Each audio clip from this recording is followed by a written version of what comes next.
It is Sportswrap Overtime, January 13th, 2026. Welcome into the Wavy Plus Digital Studio. Jeff Snyder, Brian Parsons, Craig Loper on your screen, and we are starting today with the big news. Yeah, what's going on today? I heard something might have gone down today at around 2 o'clock. About 2 o'clock this afternoon. As I said, Tuesday, January 13th. Kind of breaking news came down on the X on Twitter that says Mike Tomlin choosing to step down after 19 years as head coach of the Pittsburgh Steelers. Newport News native Mike Tomlin, Denby grad, William & Mary grad Mike Tomlin after the loss to the Texans last night. What was it, 34-6? 34-6 in Pittsburgh. There are a lot of Pittsburgh Steeler fans in this newsroom, and there was a rejoice when they found out that Tomlin had stepped down. The Steeler fans, the hardcore Steeler fans, everyone that I've talked to, they were all ready for this. Yeah. It seemed like this had been kind of in the last couple of years becoming more of a groundswell. They've been calling for this for years. Yeah, it's been years. It's been years, but I feel like it got more realistic really in the last 2 to 3. Yeah, and then like even them chanting "Fire Tomlin" earlier this year at Heinz Field, like that was I hadn't heard of that happening until prior to this season. Those Pennsylvania fans are cutthroat. They hated James Franklin for winning games, and they hated Mike Tomlin for never having a losing season. Yeah. They can never have enough. Nothing's ever enough for these Pennsylvania football fans. And then on the other side of the state, you have it even worse with the Eagles fans. So yeah. Well, they're just, they're in a breed of their own. Yeah. That's a different cut. That's a different Pennsylvania, though. And that's what I'm saying. That's Delco. I think that's why it's so interesting. That's why in the last couple of years, Steelers fans, they were riding with Mike Tomlin for such a long time. He's our guy. He's their guy. He's built this culture, blah, blah, blah, defense. But for them to finally get to the point chanting "Fire Tomlin," that was unheard of. You might be frustrated with the guy, but you're not chanting that at the field. It was mainly loud Facebook comments that were saying "Fire Tomlin." They've been saying this for at least a decade now.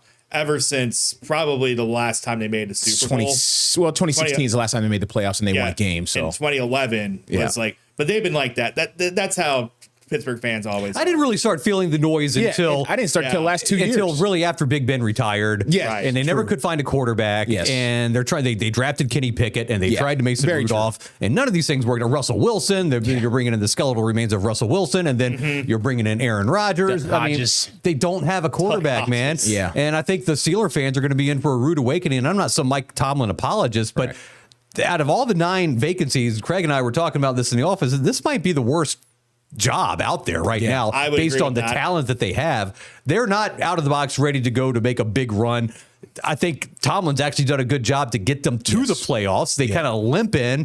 That last year for Big Ben when they got in with that team, nobody could believe that. Yes. I mean, he gets these teams into the playoffs. They're overmatched when they finally get in, and they don't win because I don't think they have the roster constructed to make a run. They're not built for it. Not like they used to. They used to just be, Big Ben gave them stability at quarterback for a long time, and he could get you out of trouble. You know what I'm saying? Like that big of a playmaker, and they had great receivers. They've had great receivers over the years. Le'Veon Bell had his 4-year little stretch where he was best running back in the league. So, but currently the receiver, they had the best receiver in football for a while. Yeah. They have a history of drafted incredible receivers in Pittsburgh. True. Hey, Plexico Burress. Yeah. Hines Ward, George Pickens turned out to be, solid. Antoine Randall was kind of a special kind of player, but he was a contributor. Exactly. Kind of a wild card kind of player, not your everyday guy. Yeah, then when you get a guy like Antonio Brown in the 6th round, you kind of know what you're doing scouting wide receivers. So this is just a big one, man. Yeah, let's go over some numbers. For the community here in Hampton Roads where he grew up, and I don't know if we have more Steeler fans in most areas, but it feels like we do. Or are they just big in every market? They're big in most places. I think they might be big in most places. But they're big here specifically because there's a lot of transplants from there. Yeah, it's like, my favorite part about that are the Pittsburgh people that like, man, Pittsburgh is the greatest place in the world. I love Pittsburgh so much. I've talked to like 30 people that say Pittsburgh is the greatest city in the world, but they live here. Yeah. Like, why'd you leave?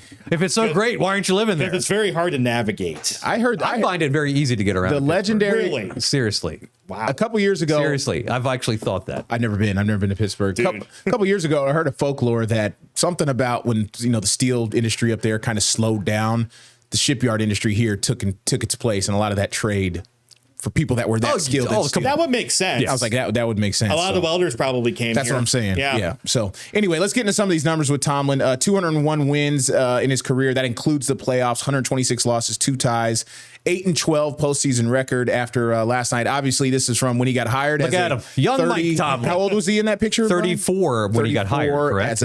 Came over as the defensive coordinator from the Minnesota Vikings. The suit was big. He had the hair was, I don't know what kind of haircut that is, man, but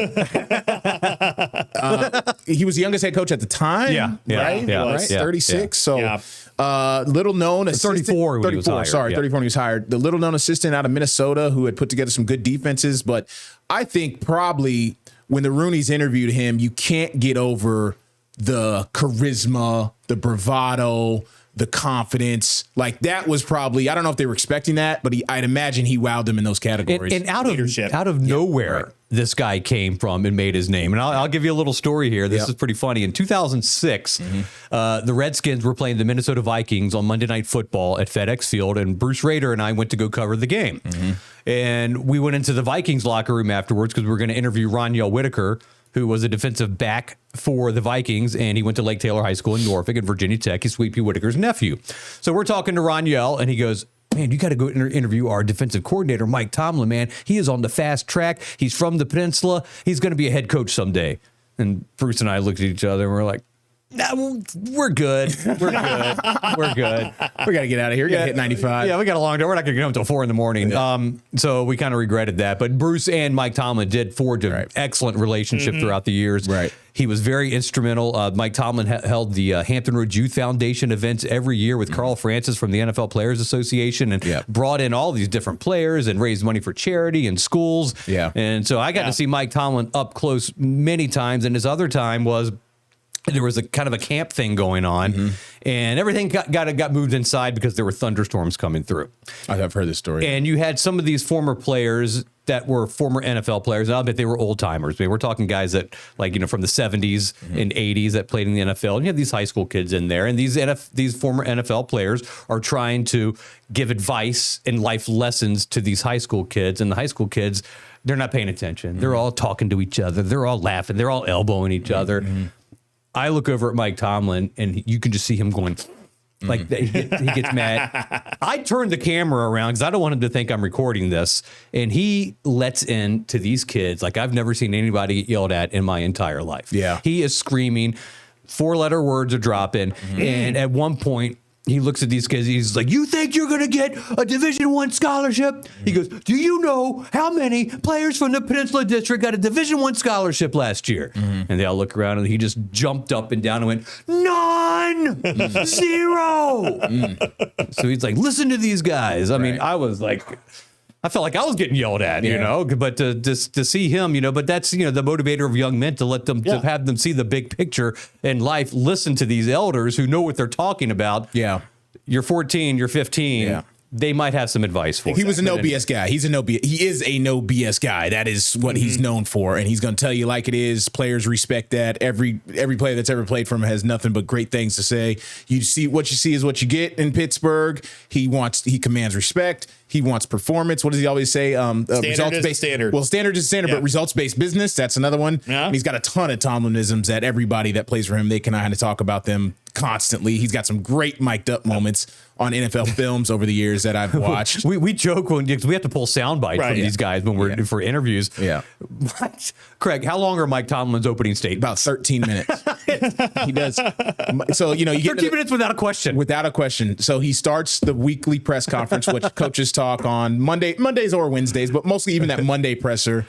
And he'll recap the previous game, and he goes on for 12 to 13. I've timed it. It's like an average of like 13 minutes as an opening statement. Without a question. And I think his mindset is like, I'm going to give them nothing to ask about in terms of last week. This has been covered. Yes. And then he finally says, all right, with that, I'll take questions. And then he kind of goes on. But yeah, man, this is interesting. Like Newport News native. I mean, William and Mary, his coaching history, we can go through that a little bit. That's a very interesting little ride he had here. So he plays wide receiver at William and Mary in what, the late 90s, mid 90s? Yeah, 90 to 94. No, okay, mid 90s. Denby High School Newport News to William and Mary. Straight A student, as we'll hear in a minute in a certain package. VMI, wide receiver coach. Memphis as a graduate assistant. Arkansas State as a receiver coach. Cincinnati as a DB coach.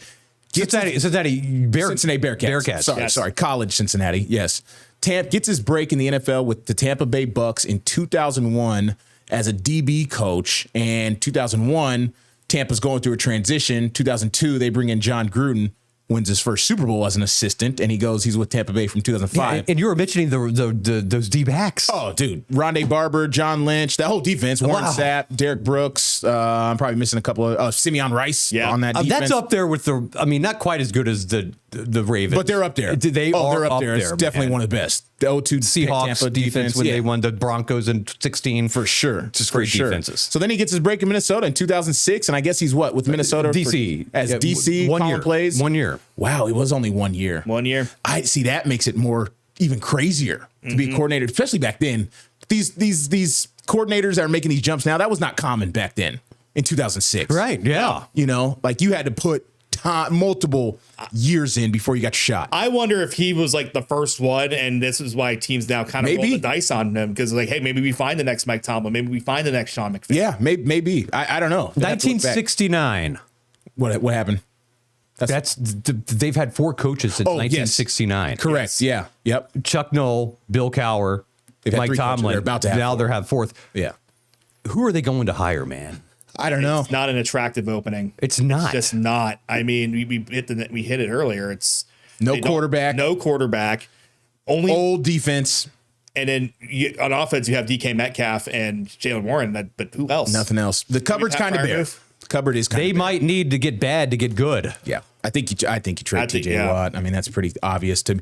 What's the news on their GM, Khan? Omar Khan. Is he still, I thought he stepped down early this year. He's there. He's there. He was next to Art Rooney. Was he? The second in last night. He was. He was in the box with them, yeah. Because there was a transition there with GM a couple years ago. Let's roll the story number 3. Number 3. Ahmed Fareed did a story on Mike Tomlin and his relationship with Jimmy Laycock and the College of William and Mary. This is back in, 2006. Before Mike Tomlin was leading the Super Bowl-bound Pittsburgh Steelers, correlated with this 35-yard TD pass to Tomlin. He was playing in Williamsburg, catching touchdown passes for William and Mary. Tribe coach Jimmy Laycock remembers Tomlin as a player back in the mid-'90s. He's a very good receiver, a very enthusiastic player, a very positive player, a very upbeat player, and very much a leader on our football team. Tomlin was part of some great teams for William and Mary, and he has always kept in touch with his former school and coach. In fact, we talked to him a year ago when Tomlin came back to town and asked him about Coach Laycock. He's been a mentor to me for a lot of years. Of course, first as a player, now as a coach. Coach is an awesome guy, and I'm glad that he has been in my life. When he was in the college ranks, he went to several different jobs, and he'd always call me before and talk to me about the situation and ask for my advice. And once he got in the pros, he quit asking for my advice. He was on his own there. William and Mary has been good to Coach Mike Tomlin, and now Tomlin is good press for the college. We've had a lot of other young men that have come in here that played football and have been very, very successful in their business or professional lives or personal lives, and it says a lot for the type of young men that we've had in our program, and would hope we'll continue to have in our program. In Williamsburg, I'm Ahmed Fareed for the Sports Wrap. And wouldn't you know it? Laycock is hilarious. That was great. So self-deprecating. And then Tomlin started a small little legacy of coaches and assistants at William and Mary. I mean, you got to think. Tomlin came through. Well, he played with Sean McDermott. They were teammates. McDermott. That was the thing. The Buffalo Bills head coach for now. You got to remember Dan Quinn came through. Yeah, Dan Quinn came through as an assistant at William and Mary. I think around that time too, in the mid-'90s, late 90s. Joe Brady is the other. Joe Brady is now the offensive coordinator of the Bills. So there has been a small little legacy of coaches through Coach Laycock. So Tomlin, obviously the biggest name of them all. Yeah, I would say so. And I love Jimmy Laycock so much. I miss him as William and Mary head coach. He was a riot. Remember, I always bring up the Virginia Sports Hall of Fame, and his speech was he was hilarious. Yeah, he was just hilarious. When we get into the kind of the meat and potatoes of this thing with Tomlin, I think after 19 years. what's the definition of insanity? Doing the same thing over and over, expecting a different result. Like this, we could kind of see this coming, right? They've been in quarterback purgatory since Big Ben retired. The defense, which was always elite for a long time, has slipped in recent years. If it wasn't the pass defense, it was the run defense. If it wasn't the run defense, it was the pass defense. They've struggled in the secondary in recent years. They've had to kind of get some draft picks. You know, Tomlin, to his credit, has handled a lot of drama in that Steelers locker room over the years. The Antonio Brown drama, the George Pickens drama. Big Ben had his own drama. He's had to Le'Veon Bell situations there. He's dealt with a lot. So it hasn't been as much tradition as there is. It hasn't all been pretty and roses for Tomlin, you know, especially after Big Ben retired. But when it was great, it was about as good as it gets in the league. Yeah, I mean, 20 playoff games is a lot of playoff games. Yeah. That's a season and a half, but that's more than a season. Right, more than a season, worth of games. Yes. 13 playoff appearances. He did win a Super Bowl, 2-1 in AFC Championship games. And I've always Super Bowl appearances. Two Super Bowl, right? He went back in 2010. And I always try to equate this to the Andy Reid situation because I think a lot of people saw this coming with Mike Tomlin. I definitely did. With Andy Reid, okay. He went to 3 consecutive NFC Championship games. He went to 4. Went to a Super Bowl. Right. Playoffs practically every year. Double-digit win seasons, owning the NFC East. But at a certain time, after a while, you're just thinking, you know, maybe it's time for a clean break for both of us. Right. And look how it worked out. The Eagles have won 2 Super Bowls with 2 different coaches since then, and the Chiefs have won 3 Super Bowls with Andy Reid. Right. That worked out. I think the John Calipari situation in Kentucky is a very similar one, too, where, you know, hey, well, look, man, you've done great things for us. You won a national title, but it's been a while. Yeah. Clean break. Yeah. You still got some coaching left in you. Look, he took Arkansas to the Sweet 16. Yeah. No, it's exactly that situation. I mean, he's got a key to that facility forever. You know what I mean? Like, he's not. Yeah. They're going to be calling him. Unless he goes to the Ravens. Unless he goes to the Ravens. They're going to be calling him. Did you see the Ravens owner was on the stand? That was awesome. Yeah, that was amazing. He said a swear, so we can't quote him. Can't play that. No. When are we going to be able to do that on OT? We should be able to. Like, speak our minds. We're not over the air. Yeah. Talk how we really talk outside of the office. So when you look at, let's just talk about possibilities here. There's 9 open coaching vacancies. Obviously, cross off the Steelers. They're not going to rehire him.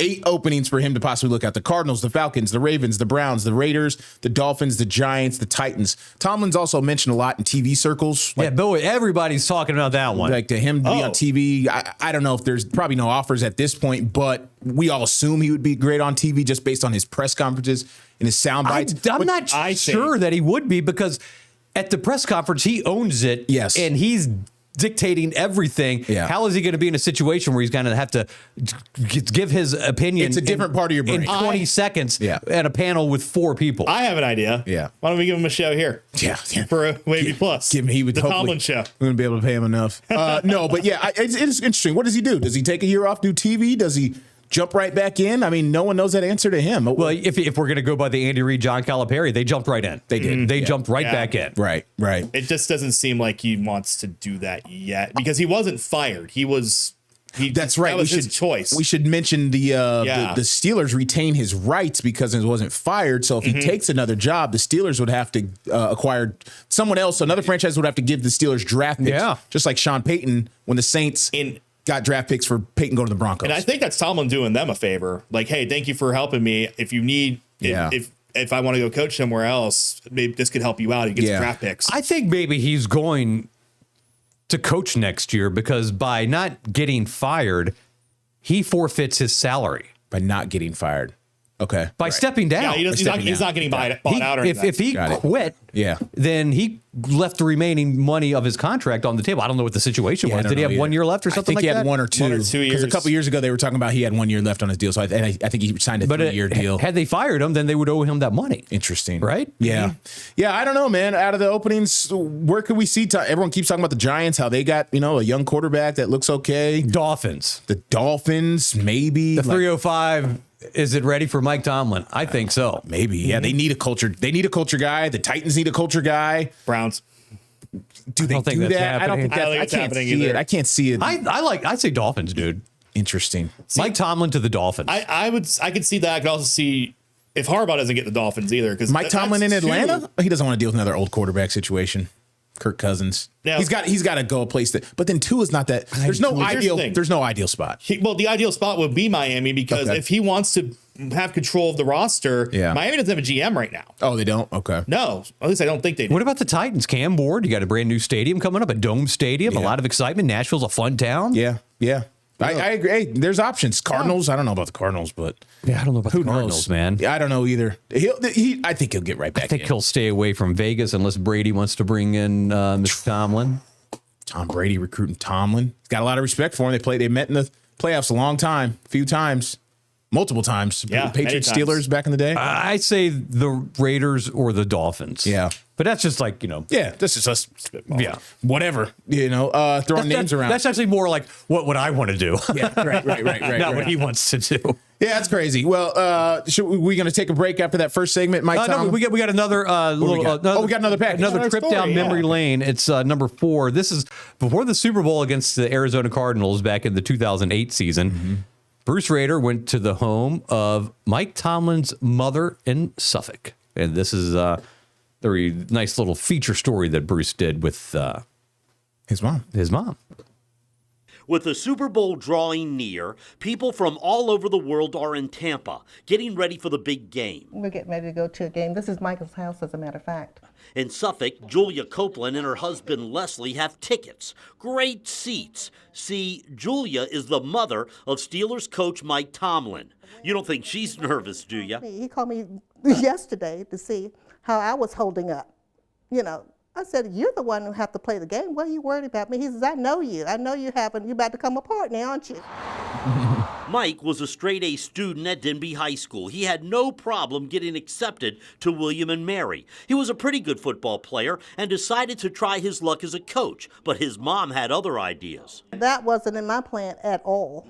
I wanted him to either go to grad school, maybe become a lawyer or something. So after I came down, after going ballistic, he sat down and told me what the plan was. Mike Tomlin had a plan. It seems he always has a plan.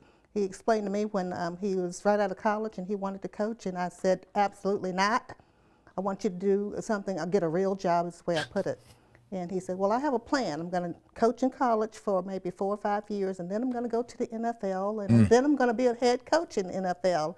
And I said, yeah, right, okay.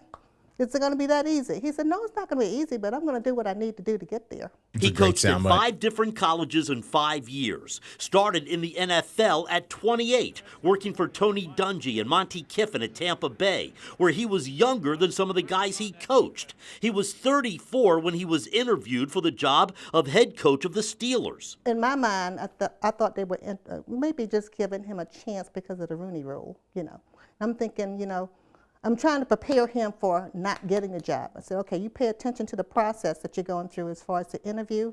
So next year, you'll be really ready. He says, Mom, there's 5 openings out there right now. I'm going to get one of those jobs now.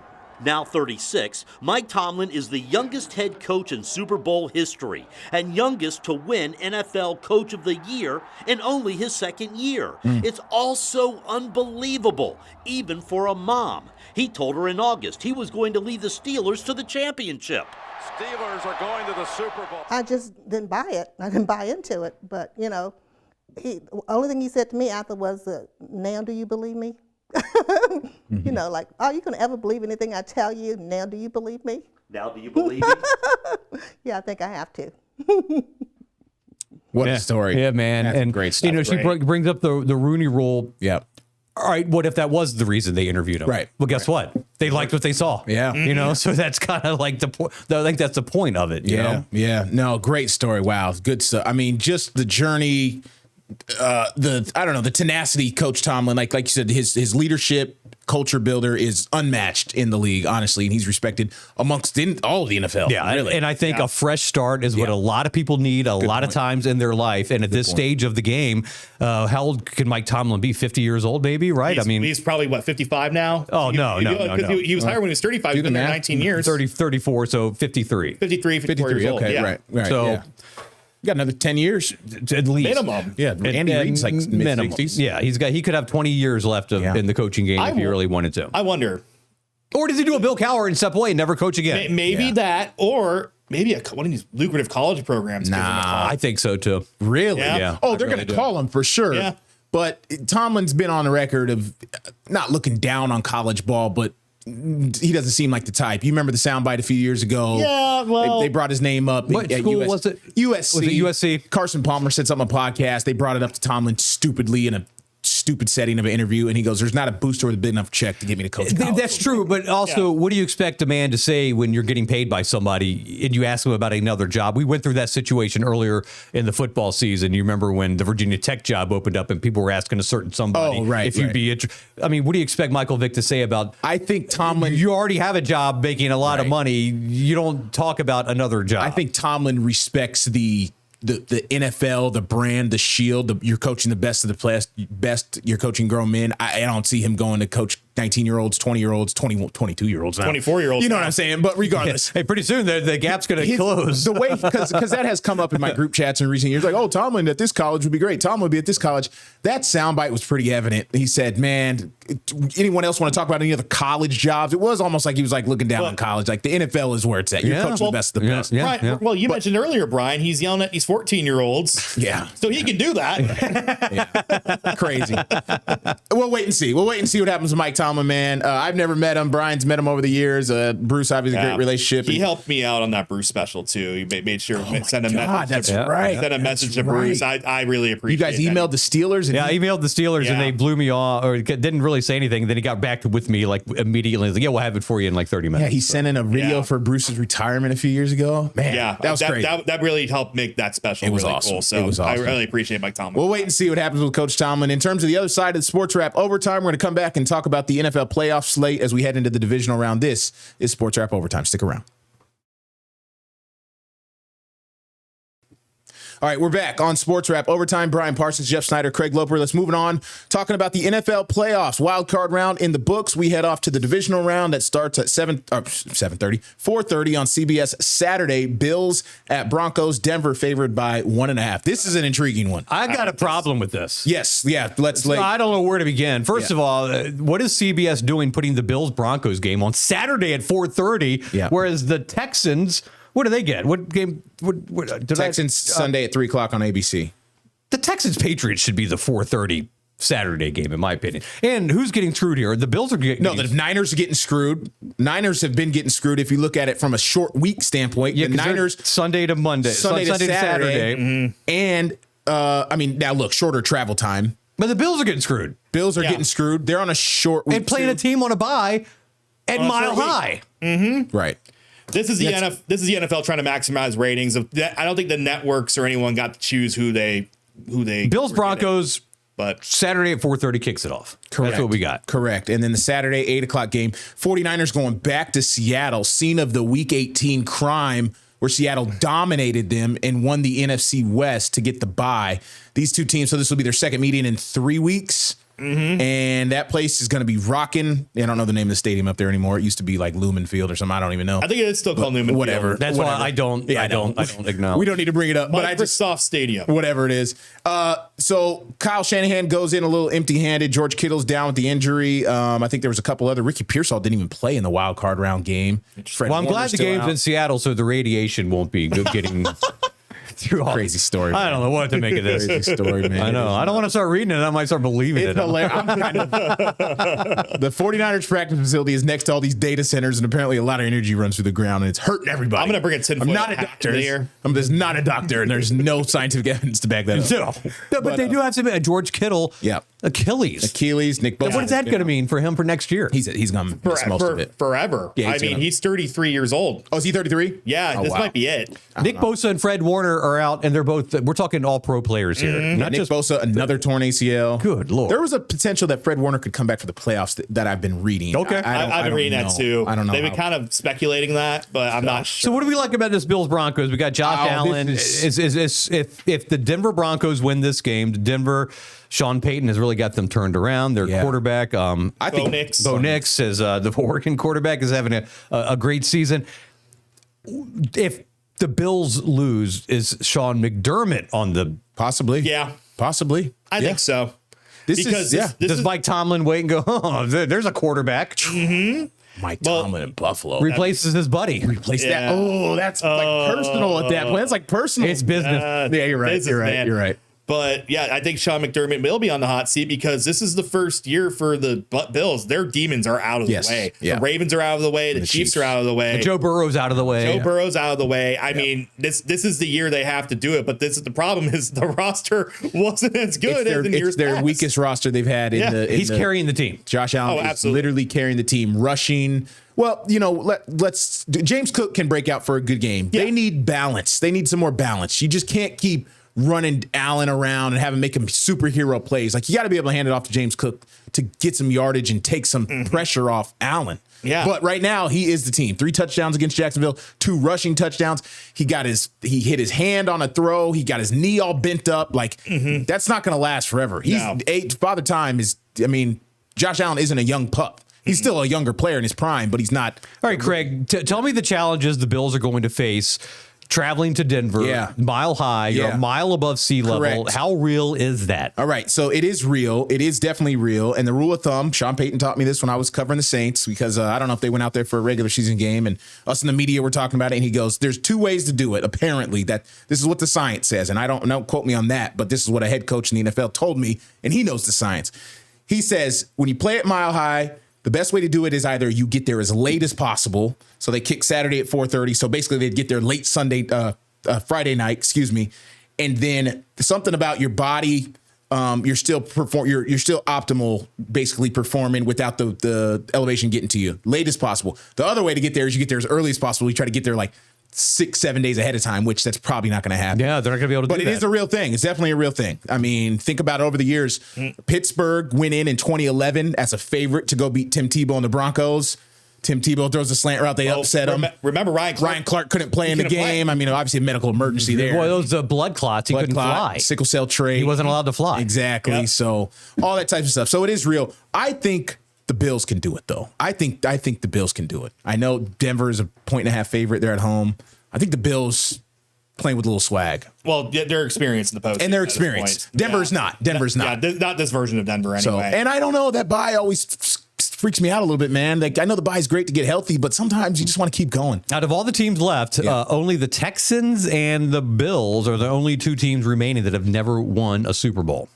Yep. Well, the Texans at least makes sense because they've only been around for 25 years. Yeah, and the Bills. Shortchanged the Texans. I didn't realize this is the 3rd year in a row that they've won a playoff game. Yeah. I knew that. Yeah, CJ Stroud's been good since he got there. Remember, I was like, "Oh, is DeBico on the hot seat if they lose?" And then I looked it up. I was like, "No way, man! They're winning. They're on the verge of knocking down the door." Yeah, in 22 they beat the Browns, right? Or was that 23? They beat the Browns against Flacco. Okay, I don't remember. That was the last time the Browns went to the playoffs. Yeah. And then I don't even remember who they beat last year in the playoffs. But then they beat the Steelers this time around. Yeah, it was a heck of a performance by the nation. If you haven't watched the Texans defense play, and I haven't extensively, but I've seen enough. Whew. I mean, they carried that team because CJ Stroud had a horrible game. CJ Stroud had a horrible game. 5 fumbles. 5 fumbles. Is that the number? That might have been the worst game of his career. It was a terrible game. He doesn't scare me as a quarterback, but that defense scares me. That defense is legit, man. Danielle Hunter, man. All 3 levels. Danielle Hunter, Will Anderson, Derek Stingley Jr. Like, they're very good. That 2 defensive touchdowns. Wow. They outscored the Steelers offense. That's insane. Hey, Aaron Rodgers' last pass possibly of his career was a pick six in that game. Yeah. Wasn't Brett Favre's an interception? Yeah. It's like Brett Favre had the most interceptions in history. I know. And Aaron Rodgers does not have Brady's a lot last of pass as a Patriot was a pick. All right, so Saturday it's Bills, Broncos, Denver by 1.5. Yeah. Saturday, 8:00 on Fox 43. We got the Niners at the Seahawks. Yep. Seattle, 7.5. That's crazy. That's absolutely big nuts. number. All those injuries, I guess, Yeah, and it's the recency bias of Seattle pummeling them 2 weeks ago. Sam Darnold needs to have a better performance than he did in last year's playoffs. Yeah, this is a make or break game for him. Yeah. For sure. Yeah. For sure. Very interesting. When is he ever going to get the respect, man? Well, I mean, remember, he was with the Jets, and when you're with the Jets, you're pretty much, he was with the Jets, he was with the Panthers. He back up in San Fran and in Minnesota. He was just never in the right situation until last year when he was with Minnesota, and then Minnesota's like, no, we're going to go with 9. That was a disaster. Sunday, 3:00 on ABC, Texans at the Patriots, which I guess is intriguing. Patriots coming off the big win over the Chargers. Their defense looks great. Texans are hot. Houston to Foxborough, not that bad travel-wise. So I don't know. I think that game could go either way too. I like that Sunday night game on Wavy. Yep. And then this is a huge game, right? Yeah, 6:30 Rams at the Bears. That's game the most attractive. LA and Chicago, man. It is the best you got the game. two big markets. You got two Soldier exciting Field. teams. I was texting you guys in the group chat. I am all on the Caleb Williams bandwagon. I think the Bears, since the Commanders are out of it, you got to have somebody to root for. So my rooting interest team in the NFC, I really love watching this Bears team play. Especially in the fourth quarter. Man, their fourth quarter. Cardiac kids, team. man. Cardiac kids. I just love the way he throws the football. I love the way he plays the game of football. He's a fun guy to watch. He's definitely fun to watch. And it just goes to show you when you have an offensive structure and an elite mind coaching your offense, and you put him in position to make simple plays, but then also the flair for the dramatic stuff. I mean, you just watch the Bears, and they look so different from a scheme standpoint than anything that's out there. I mean, outside of Shanahan and McVay, like they do great stuff too. But like you watch the Eagles and the Bears offense, like I feel like when I watch the Eagles, they don't even run crossing routes. Like there's nothing across the middle. It's all stop routes and little something to the flat. Ben Johnson, the whole field is available to him, and Caleb Williams has the ability to get it anywhere on the field. So it's a perfect marriage. That throw to DJ Moore in the fourth quarter to save on fourth down to save your season. He just flicks it. Oh, it was beautiful. I've never seen anything like that. Soldier Field was lit up. The Eagles OC got fired, by the way. He did. Yep. Yeah. Soldier Field was lit up. I mean, they were showing the crowd shots of that game. It's going to be lit up again. LA Rams favored by 3.5 point road favorites. Rams were my Super Bowl pick this year, so I got to roll with the Rams just for ego purposes. You know what I'm saying? So, but traveling to Chi-Town, Soldier Field. Are they getting a new stadium in a couple years? Well, the rumor is they're moving to Indiana. They're posturing because of the land they bought at Arlington Heights, which is in the suburbs about 30 miles away, where they bought all this land. It was an old horse racing track. So there's posturing. Yeah. Basically, what they're trying to do is the Bears are not the richest team in the NFL. No.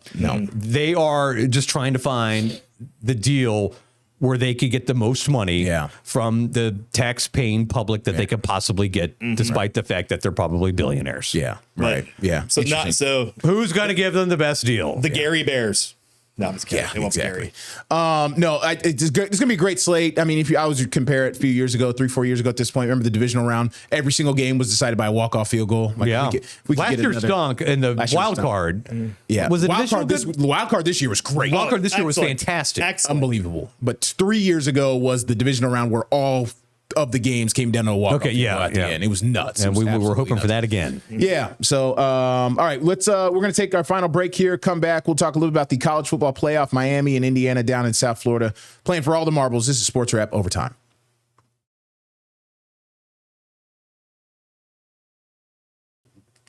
All right, we're back on Sportswrap Overtime, final segment here. Brian Parsons, Jeff Snyder, Craig Loper with you, wrapping up this week's show. All right, the college football playoff, the final game of the year, 2026 National Championship, happening on January 19th. Ugh, so late in the year. By the way, second semester in college has already started. Mario Cristobal, I was listening to his press conference. He's like, all our kids are in school. We got class this week. I'm like, class? Like you guys are getting ready for the national championship. They're worried about class. You're not there to play school. Come on, man. Especially Miami. Come on, man. Like in Miami, he was talking about the ticket distractions and the hometown flavor of South Florida and playing the game. And don't they all take online classes anyway? Most of them. Yeah. But just the idea of school happening right now, these kids got to do school and prepare for the natty is just nuts. So when you look at, 13-2 Miami versus 15-0 Indiana, what a matchup. A college football blue blood against the new kids on the block. And this has the makings of maybe a good one, but Indiana's favored by 8.5. Yeah, and that line is moving up because, Kurt Signetti, what is this video? Look at this guy. Look at the scowl and everything that we've seen with this guy from the JMU days. Google me. Goodness gracious. Yeah. I can't believe it. I can't believe this. How does he come in it's the best story and do this? It's the best story in college sports in the last... Ever? I don't know. Maybe ever. People are saying it's the biggest kind of upset situation since Leicester City in 2016, which they were a doormat in the Premier League. They were like a plus 100,000. Oh, they're comparing it to transcending sports at this point. Yes. Okay. And they won the Premier League championship. Wow. I did not know that. That was to avoid relegation and all sorts of things. Okay. So this is, I can't believe what he's done. He doesn't have 5 stars. It's a couple of 4 stars. It's mainly 2 stars, which I've always thought those intangibles were overrated anyway. Older transfer players. They're one of the older teams, right? They got a bunch of 22 to 24-year-olds. I think I saw 48 kids on the roster are 22 to 24 years old. And I'm always confused in the COVID situation. We're getting out of this, like, are these kids that are 6-year players? These guys are all done after this season, right? Most of them 2020. Well, Chandler Morris, the UVA quarterback, got denied, right? A 7th year. They get denied it. No, they denied it. They denied it. It's denied. They denied. But why were you in the running for a 7th year anyway? Dude, it's like injury. It's a red shirt and it's a medical red shirt. Always. Oh, do you see the new proposal? No. Oh, yeah. The red shirts can play 9 games now. That's a proposal. Yeah, they got to approve that. But the coaches all unanimously approved that one. Then it goes to a committee after 9 games too much. 9? No, the Ole Miss quarterback was trying to get another year, and they denied him. Now he's suing to get that extra year. It's ridiculous. Now, if you're gonna make a 9-game redshirt rule, then just give them another year of eligibility. Seriously, honestly, really. But my point is with Cignetti again, he has a specific type of guy that he recruits. He likes older production players that come from maybe a smaller school, but they produced at their level as starters, as opposed to the star system where you have unproven high school kids that might be 5 stars, but they've never played a snap of college football, and you're just going off potential. He doesn't recruit those guys. Yeah, he values production over potential. I think we talked about this. No, he did. It's the soundbite. I'd like to see how many guys he's going to put in the NFL from these Indiana teams. Good question. They're kind of interesting. Well, Marnell's is going to be the top pick. We know that. Surratt's going to be an NFL player. Our guy, Tyreek Tucker from Norfolk, he seems like he's a highly productive defensive tackle. He might be undersized, but he's got, I think, 11 sacks this year. 11 tackles for loss, 5.5 sacks this year. So in this game, you have, we had this new stat that we found that has been bombarded on us is...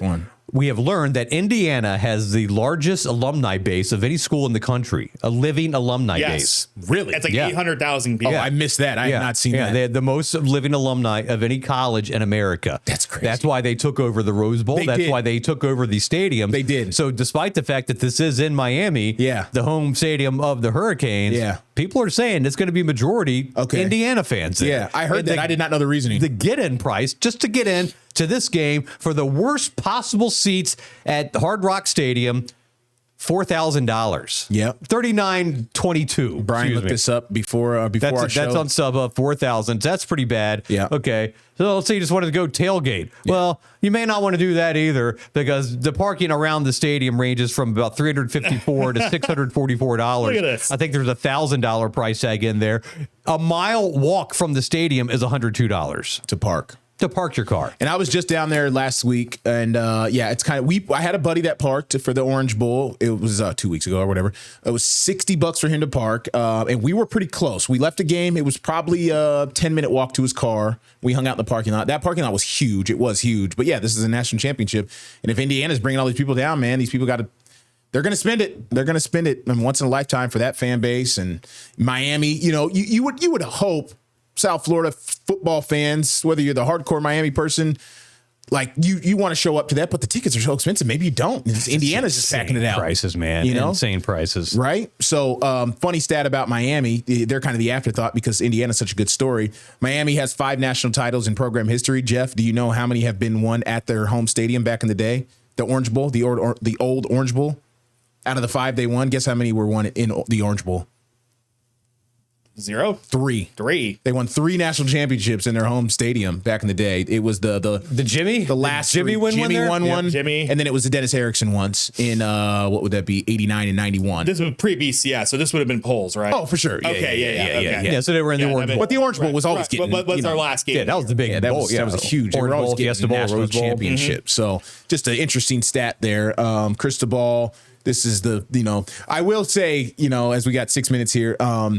It's going to be hilarious to see the cutaway shots of Miami sidelines with all the old legendary players because anything about Miami sidelines, they bring out all the heavy hitters. Yeah, we were talking about that in the office. Like, who misses the cut, who makes the cut. Well, we'll see Michael Irvin. Well, Michael Irvin, we know, is the viral social media guy, and I love his fandom. Actually, I think it's hilarious. Belt to butt. You got to think Ray Lewis on the sideline, Ed Reed.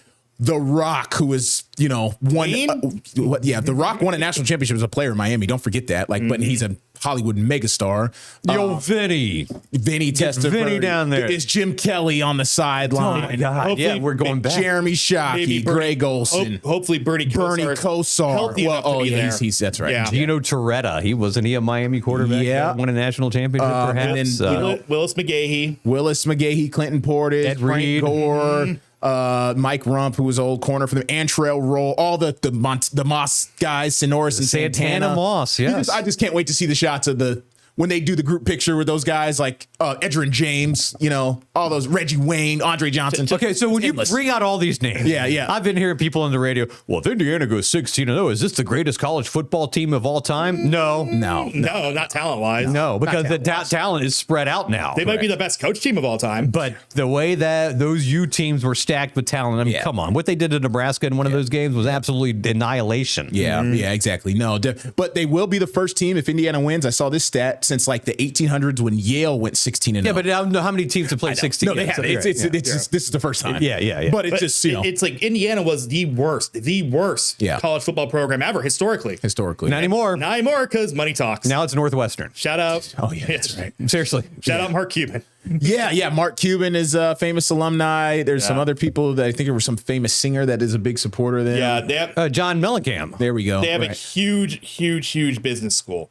Oh, yes, that is right. That is that's popular. why they're getting all this money, and plus a huge alumni fan base.